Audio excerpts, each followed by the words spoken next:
And I don't want to get us into a situation where we're asking the platforms to regulate speech, right? Because this is America and we are built on the foundation of free speech, and people have a right to participate in any community within social media that they want to, and they have a right to opt out of those communities as well.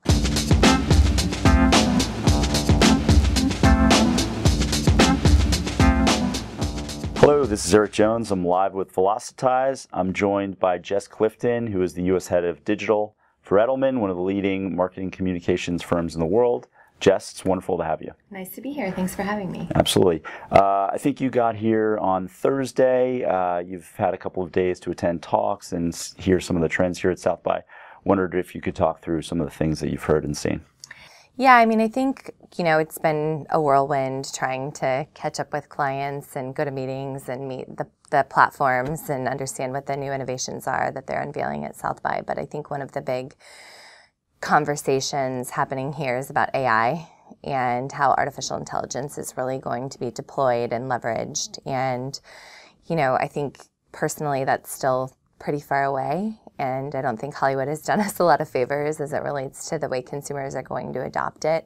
But I think that that's really kind of the next big conversation happening around technology. And I think the practical application of that is obviously in automation and how businesses are going to deploy automation and leverage machine learning to be more productive.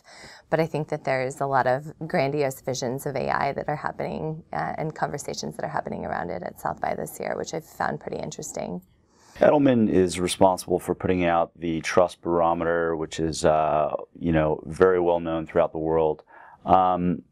You did a bespoke project survey of the South by community, and in that survey, the trust for some certain segments of technology, like AI, like automation, like robotics, was actually fairly low among the South by community. Could you talk about maybe why that's the case, and what you sort of see as maybe patterns developing going forward? It was really interesting getting the data back on the South by Southwest cut, because I expected trust to be lower in certain places and higher in other places. I expected it to be high on technology, lower on media, and higher in social. And I was actually completely wrong about all three hypotheses. And when I had the chance to really sit down and think about the rationale for why the data cut around technology was so low, it became obvious, right? People here at South by are living and breathing this technology. They're creating it, they're deploying it and implementing it, and they understand the inherent challenges with making it mainstream. And I think, I said this in the panel and I'll say it again here, it's just the more you know, kind of the less you trust. So where the global audience that we polled is scoring technology on this idea of promise and potential, I think the South by community is judging it based on what's realistic and what the realistic potential is, which is why we saw that significant delta in the technology scores. So yeah, they're not influenced by, us being in a certain hype cycle around a certain technology. They realize what's really required to go. Yeah, and I appreciate that. I think it's important that we're realistic about technology, because I think, it's our inclination to run towards the new and shiny object, whether we're marketers or technologists or startup people. And the reality is we have to be thoughtful about the way we deploy, because that has implications well beyond probably the small bubbles that we live in. And I think, you look at blockchain and there's still a lot of challenges and, lack of education around what it is and how it's going to ultimately work. But we're seeing businesses pop up right, left, and center right now built around blockchain. And, I think AI is another one that scored pretty low. And I think people who are actually playing in that field and building and implementing that technology are recognizing how difficult it really is. Trust, underpins so much of the modern world, but traditional models of trust don't necessarily scale to, the spontaneity, the scope, the instantaneousness of digital business. What's required for digital trust to be successful and for that to be established, so people have more faith in the way digital business and in your direct world, social media and social platforms, perform? I guess I'll start with just social media in general, because that's where people are getting a lot of information. They're getting it from their peer communities, and they're sharing news stories and opinions and points of view. And I think, you know, I will side with the platforms a little bit on this one, where I think a lot of people are eager to kind of take the platforms down and say they're not doing enough and they're pushing them really hard.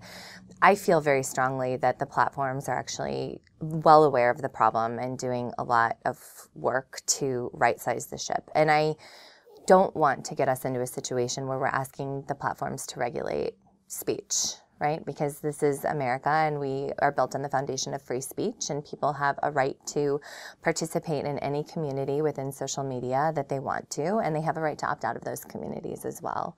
And so it's easy to point the blame back to the platforms, but I think we have to point the blame back to ourselves a little bit too, and really be thoughtful about what we're sharing and what we're consuming, so that we can be more informed as a public in general.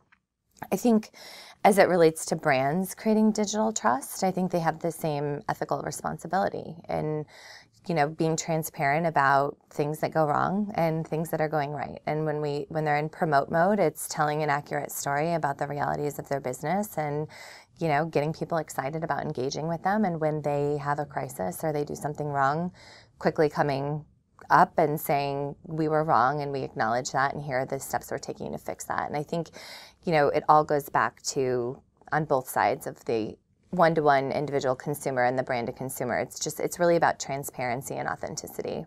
Brands have sort of stepped in and they've filled the void, and they're creating tons of content now. I would argue a lot of that actually very good content. Mm-hmm. And it's getting better each and every day, but you know, with all of these brands now doing this, you know, it's quite a cluttered field. Mm-hmm. How do you counsel brands to kind of cut through the clutter, to create content that's useful, that's timely, that's valuable to their consumers?